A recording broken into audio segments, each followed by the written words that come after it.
guys, a quick message here from the future Obi while editing. Since we recorded the episode, we have been in talks with our lovely sponsor from Tacticus, aka Snowprint, and talking about giving you guys back something. And to go with the theme of the episode, we've decided to do a little giveaway for you guys who still play Tacticus. And you can enter then our code into the redemption box in game to receive a lovely gift. So if you will enter Knights 3K, that will give you access to a nice little gift from us to you. Code again, Knights 3K. Thank you guys. Now let's continue with the intro.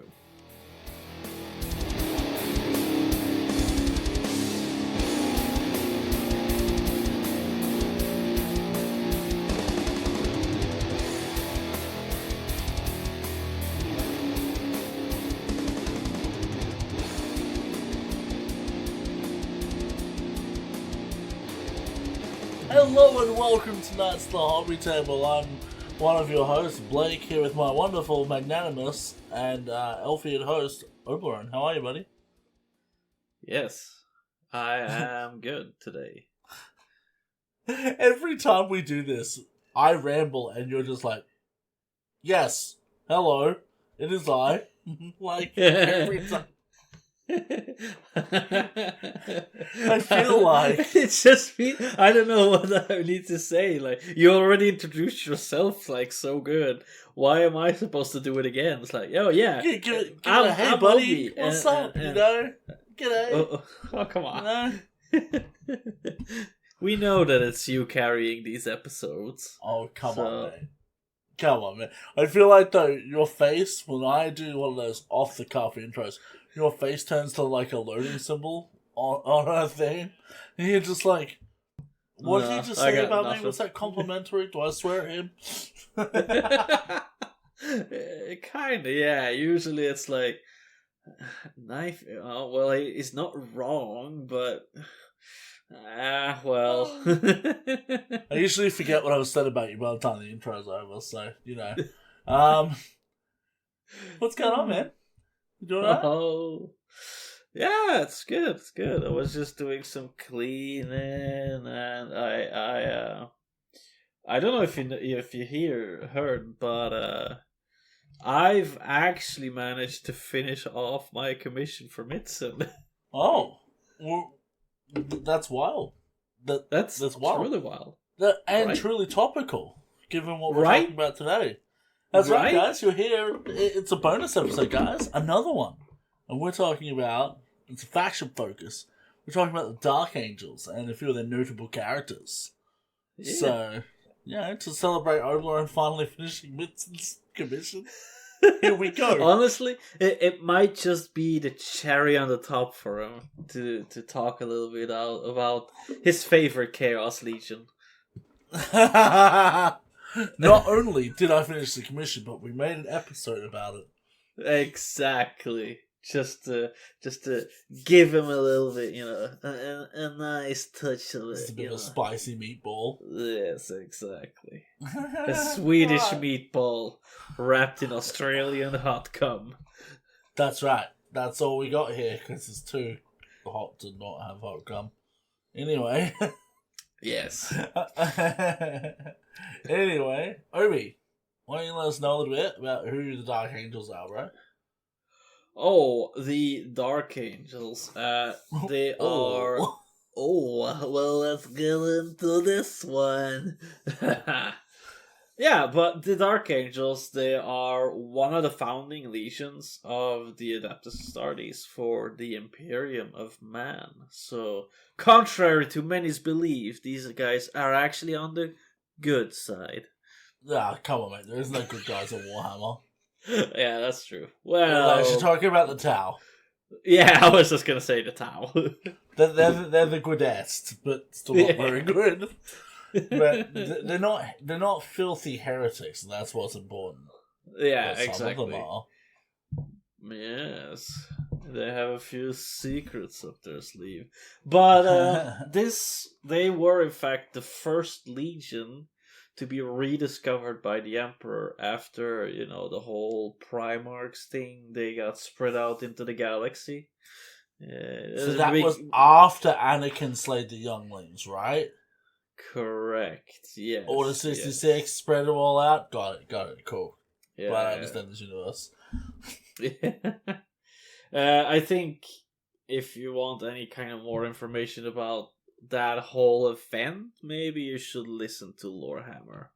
I think they might be better. Yeah, look, there's a lot of lore. We're not a lore podcast. This is just sort of a wet your whistle for, like, are they worth doing from a hobby perspective? Are they interesting enough to pick up a paintbrush and get to?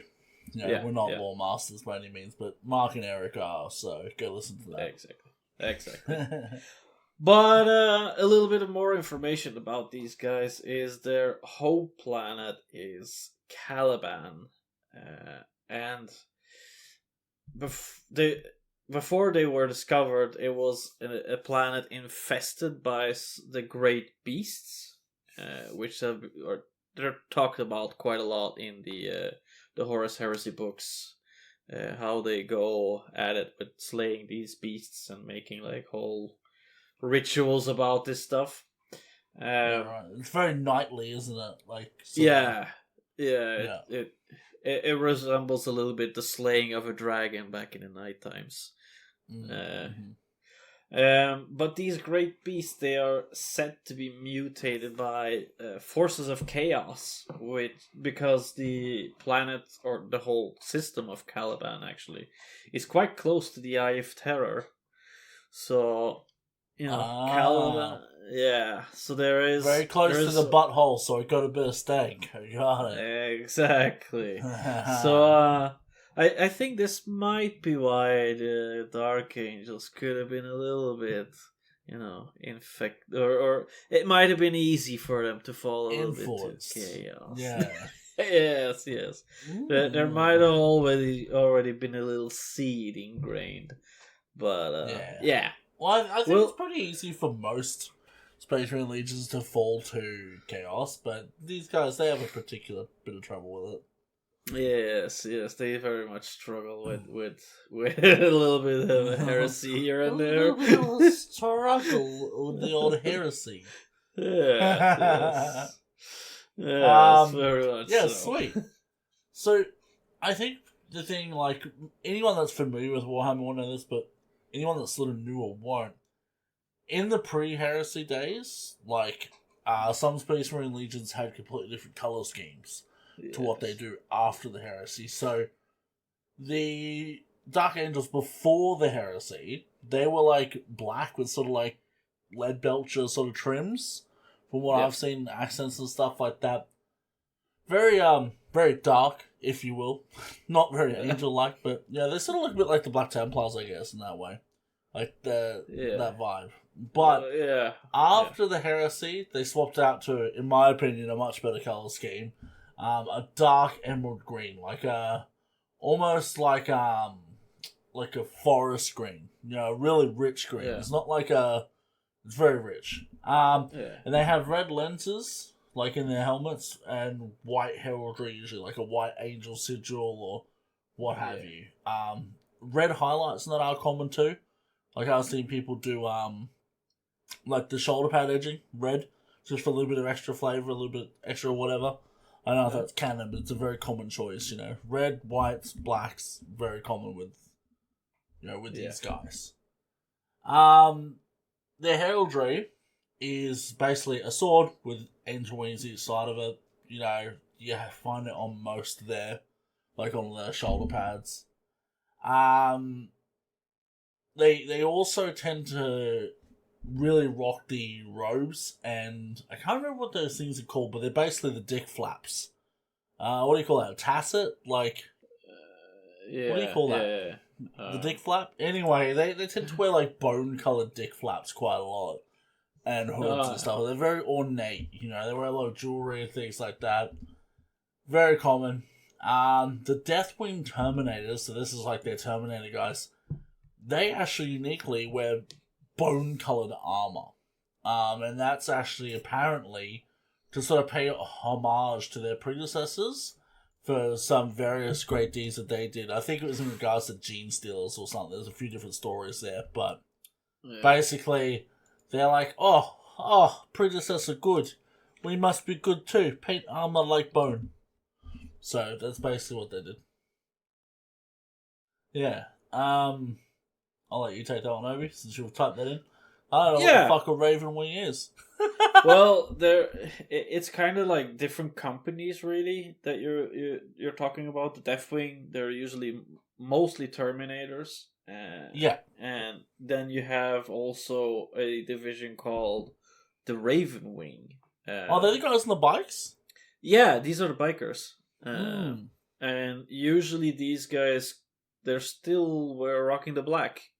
They're not. They don't have any green armor or any bone armor. And they have big like wings on the back of their motorcycles, right? Yeah. It's very prominent on most of their characters. They have like big oversized wings on their helmets, and See, the reason I didn't know they were called the Raven Wing is because I call them the Wing Hussars, like the Sabaton song. So. That'll do it to you. When the winter stars arrived. You know, every time I see them, I'm like... Yeah. Exactly. So, that's why I didn't know them as Ravenwing. That's cool. Yeah. Learn something new every day. Sweet. Cool. So, on the head of the Dark Angels would be the Primarch. Wait. I know this. His name's Lionel Richie, right? Yeah, exactly. No, it's Lionel Johnson. Is it him we're looking for? Yes, there we go. I love that. Hello? I think they were looking for him for a while, weren't they? Or did they know where he was, but he was just napping or something? Yeah, he was napping in the rock, basically, for quite a long time. But last year they decided to wakey bakey. It's time to get up and, fight Angron.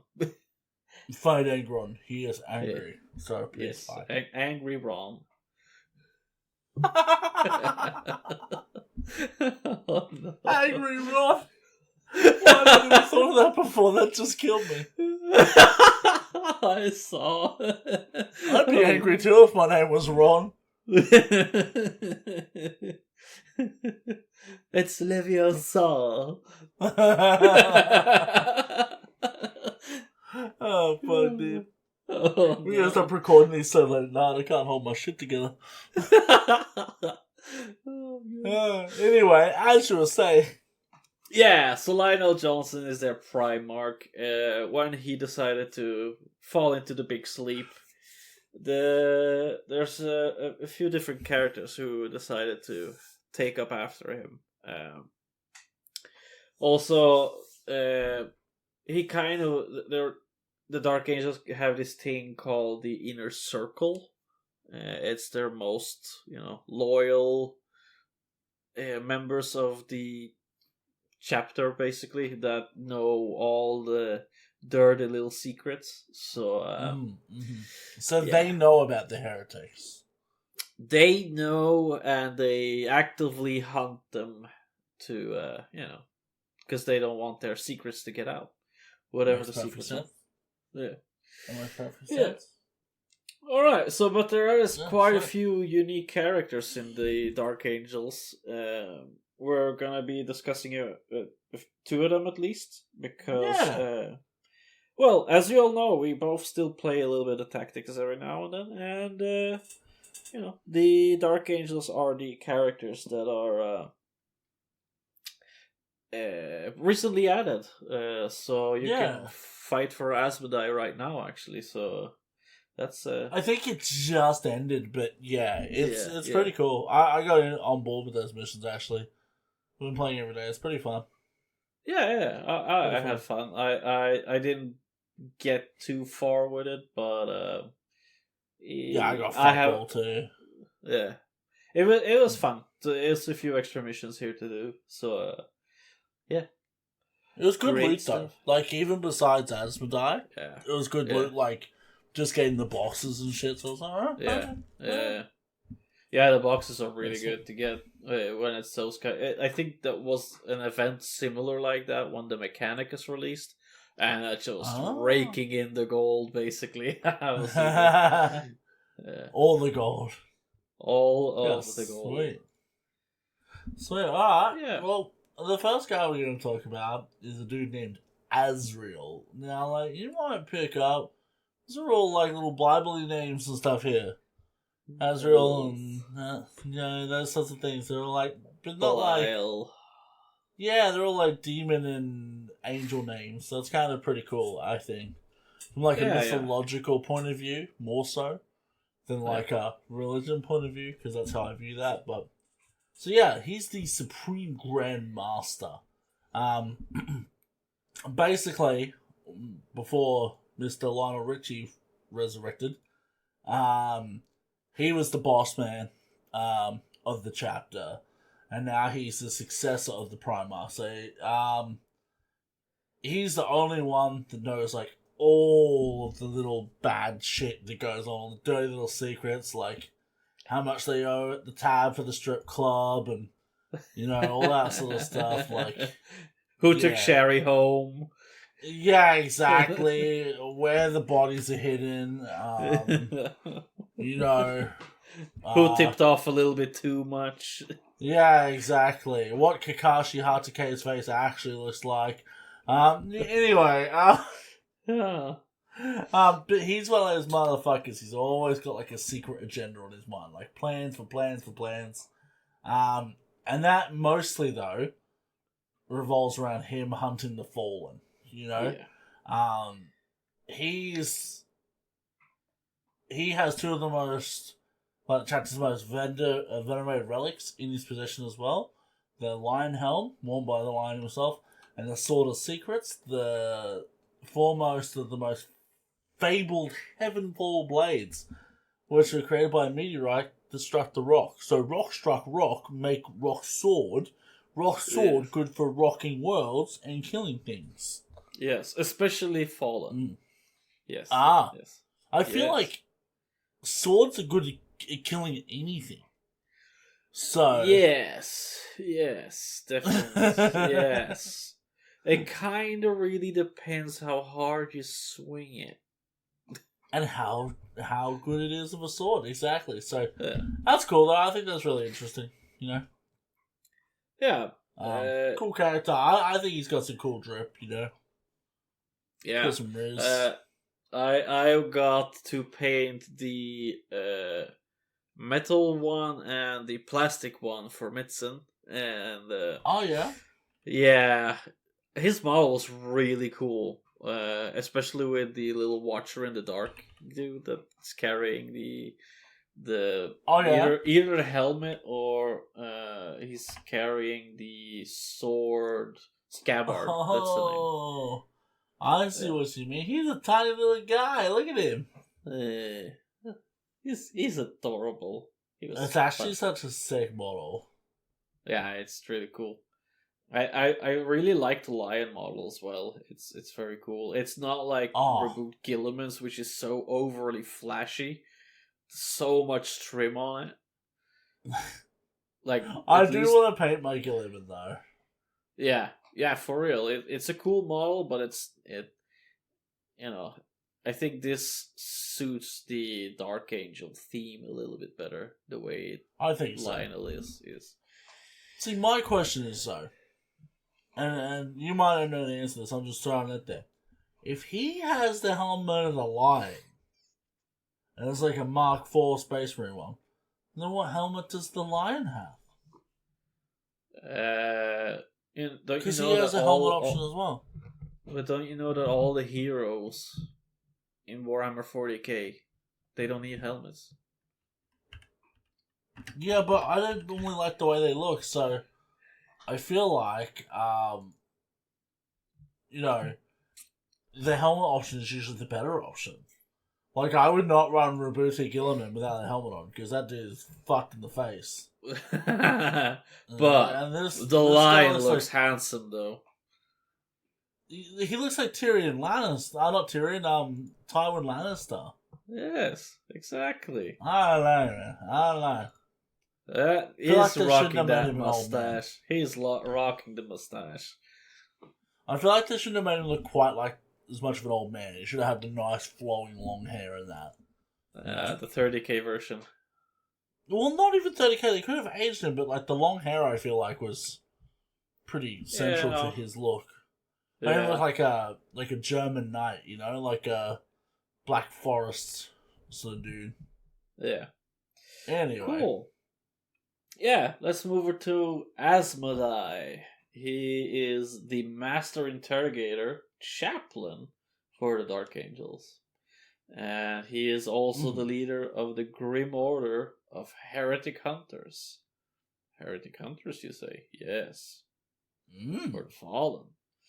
So this guy, his life mission is basically to capture all the fallen angels and make them repent for their sins and convert back. But apparently he's a little bit too good at repenting them than converting.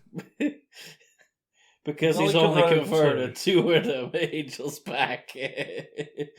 Not overly good numbers, but you know, he's trying. Yeah, it's not a high success rate. Let's say let's keep it at that. So yeah, it said that most of the enemies would rather die than to be subject to his gruesome manners. So yeah, as with I bet he makes him give him pedicures on like his gnarly Space Marine bunions. Like I don't know how old he is, but like 300-year-old feet. Yeah, torturous bunions, man. That's the real torture. So this guy, he rocks the Crozius as all the chaplains do, and a master forged power sword with a skull helmet. The skull helmet is quite, typical for the chaplains. Yeah. But I don't know, his has a certain Dark Angels flavor and drip to it. Yeah. Like, he also has the skull shoulder pauldron. Yeah. Yeah, real cool looking character. They updated that model too, right? Yeah, I think so. I'm pretty sure they did. That's pretty cool from memory. Well, I didn't get to paint the updated one. I painted the old one. Thank you, Mitson. That was really fun. I bet it was. That sounds like it was made out of resin. It was. Oh, that's funny. Let's not talk about that anymore. It's done, okay? It's done. Oh, that's funny. Don't bother me anymore. Fun fact, screw you, Norkree. Now you can't rub it in my face anymore. Yeah, Norkree, you bitch. Powering mini-ass motherfucker. No. But fun fact, though, so just about the Dark Angels while we're here. When Primaris that were first brought in, they were only accepted out of necessity. Like, for like, they need the reinforcements, but like, the inner circle, all that, like, they're very restricted from that. Like, they're there, they're part of the team, but they're not very trusted amongst, like, the secretiveness, Yeah, because the Dark Angels have a lot of, like, loyalty tests and rituals and that. And, obviously a lot of the firstborns are going through that. The Primaris have not, so... Yeah. They're brothers, but they're like, the brother in the corner sort of brother, The retarded brother that's a little bit, bigger than the rest of them, but also has like a really weird face. I don't know about the R word, but they're definitely eating glue in the corner. One probably stuffed a whole stick up his nose too. That's funny. But yeah, I think the other cool thing is too, like, we haven't written this down or anything, but like on the tabletop, the thing I like about the Dark Angels is for a Space Marine Legion, they do actually sort of stand out quite a lot. Yeah. When they're on the table, like they just have a certain unique flavor. I feel like the bone-colored robes on the green armor, you can always spot that a mile away. And the wings, like I said, it just gives you an excuse to play Sabaton the entire time you play. So I feel like that's worth it in and of itself for a Space Marine. I think for a Space Marine Legion, they're pretty flavoursome. I like that, you know? They're up there with, like, White Scars and stuff like that for me. Yeah, I think... The flavour. And especially now that they've gotten so many updated models. For example, for the Lion, Azrael, and Asmodai. I think there's one more they've updated. They look really cool. Very cool. Oh, Lazarus is one also that they've updated. I mean, the cool thing is you can have a Primarch in your army without being a dirty heretic or a fucking Ultramarine, so that's cool. Yes.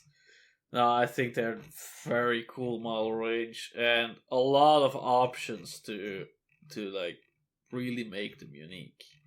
Yeah. Yeah. I mean, I still like Space Wolves better, but they're up there for me. You know? I don't know, man. The Deathwing Knights, especially the newly updated ones. I mean, they're cool, but you wait, mate. When they update Mr. Santa Claus on his sleigh, Logan Grimdall, it's going down. Not before I get my Sanguinary Guard updates. I'm about to say, don't say Sanguinary is too loud. They'll fucking bring him back to life, and we'll have to quit Warhammer. No. I think that especially last year GW gave the Dark Angels range a lot of love, so get at it. It's only good shit. Yeah. It's funny because like I'm still digging the lore and all that sort of stuff, but I'm just like completely hands off with the Warhammer hobby right now. Yeah. I'm just like elbow deep in fucking fish tanks on the daily. But I'll get back to it. You know how it is. Yeah, it's a give and take, really. Yeah. Exactly. Like, these nuts. Oh. Hello. Hiya. Yeah, anything specific about the Dark Angels more that you feel like you want to take up for this episode? I don't know, man. I will say, though, like, from a personal experience, a lot of the shit that got me into 40k when I was a teenager was definitely Dark Angels artwork. Yeah. I had a comic book that had Dark Angels in it as well, and it was just really cool. So, like, I don't know. I think they have a certain drip about them that is very 40k. Yeah. Like, they look sort of like... They look like knights, but in a different way to the Black Templar. Like, they're a different flavour, and I think it's really cool. It's like I said, they're sort of like... They hit me sort of as like, Bohemian Knights almost, you know? And I think that is the reference for them. But, I just think there's a lot of drip there. And, you know, if you have to do Space Marines, I think they're a good option. Yeah, for sure. And especially the option that you can actually paint 3 different colors for one army and still have them all match, because you'll never get burned out basically painting one army. Like, you can just paint another thing. You're over painting green, cool. Paint the Raven Wing. You're over painting black, cool. Paint some Death Guard, then swap back. That's kind of cool. Yeah, that's cool. I dig that. Yeah. I think that's definitely something to My question is, you know how they have the Fallen, right? Yeah. Could you play them as Chaos Space Marines as well? Like if you had Dark Angels? Like, is there rules for the Fallen, or... I don't think there's rules for the Fallen, but you'll have to do some conversions, I think. Because the Fallen don't have access to the Primaris either. As far as I'm aware. That makes sense. So, you're gonna have to jump through some hoops and do a lot of Horus Heresy conversions, basically. But I still feel like that's kind of cool, because you could do, like, you know, it's like with the Alpha Legion. And like, I'm a loyalist today. I'm a heretic today. And you sort of just flip it over a little, you know? I did that. I think, sadly, though, for the Alpha Legion, even though you're technically right, you could, they are specified as chaos, so you can't. That's just what they want you to think. Yeah, right. right? That's cool, man. You have anything else to add though? Like, are you good? No, I'm good. I'm happy that Mitson gave me the opportunity to try out this army. And I'm also saddened that we didn't wait a little bit longer and got the updated models, because honestly the updated models look so cool, and I think it would probably went easier to paint them as well. It was a struggle. Would have been way worse if you had to finish them like super punctual, sent them off to him, and then like a month later all the new ones come out. You'd be like, fuck. Yeah. But we basically got Azrael, the updated Azrael at least, so that was good stuff. Yeah. Yeah, nice. Nice. I like that. Yeah. Alright, well, if that's it, then till next time, guys. Yeah. This has been a nice little bonus episode. We'll see y'all soon, and don't forget to crank that amp. Ooh, and slay that resin. Yeah, resin. Where the Night's the Hobby Table. See you guys. Goodbye.